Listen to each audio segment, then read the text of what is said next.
تخيل إذا كان كلما حاول أحدهم السرقة أصيبت يده بالشلل، أو إذا حاول أحدهم الكذب أغلق فمه. فلن يختار أحد فعل الخير، بل سيكون مجبرا. والخير المجبر ليس خيرا حقيقيا على الإطلاق. بلع واتكنز ريقه بصعوبة. كانت المقارنة أقوى مما توقع. تخيل طالبا أثناء الامتحان. تابع عبد الرحمن حديثه قائلا: إذا أعطى المعلم جميع الإجابات، فهل يتعلم الطالب حقا شيئا؟ نعم، قد ينجح في الامتحان، ولكن دون نمو أو فهم أو وعي أو قيمة. جلس واتكنز ثابتا مذهولا. كل كلمة من كلمات عبد الرحمن كانت تخترق ضباب أفكاره بوضوح حاد. قال عبد الرحمن بنبرة هادئة: لقد منحنا الله العقل والقلب والهدى، لم يتركنا وحدنا. ثم نظر مباشرة في عيني وتكنز وقال: لقد منحنا الله هذا الكأس من الماء، لكن ما نملأه به عسلا. كان أم سما فهو اختيارنا، وفي يوم ما سنكون جميعا مسؤولين عما اخترنا أن نملأ به كأس حياتنا. جلس وتكنز متجمدا، لم تخرج منه أي كلمات. حدق في الكأس وكأنه يراها لأول مرة.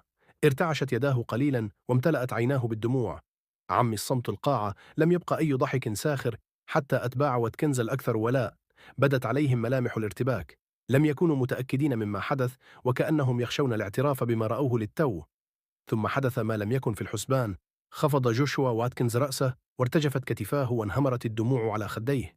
اهتزت أنفاس من مكان ما في الحشد بصوت مختنق بالعاطفة.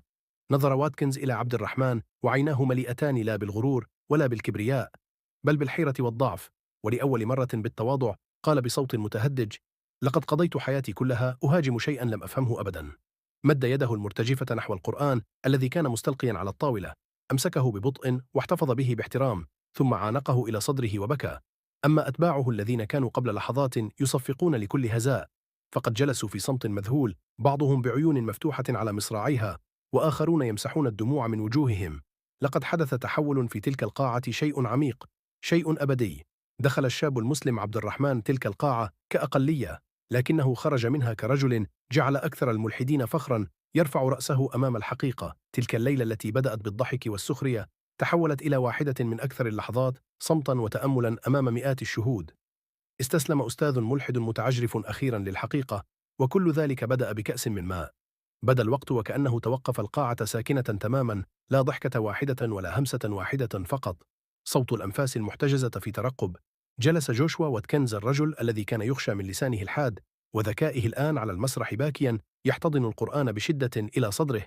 عيناه حمراوان وكتفاه ترتجفان، وشفتاه تهمسان بكلمات لا يسمعها إلا القليلون: لقد كنت أضل الطريق.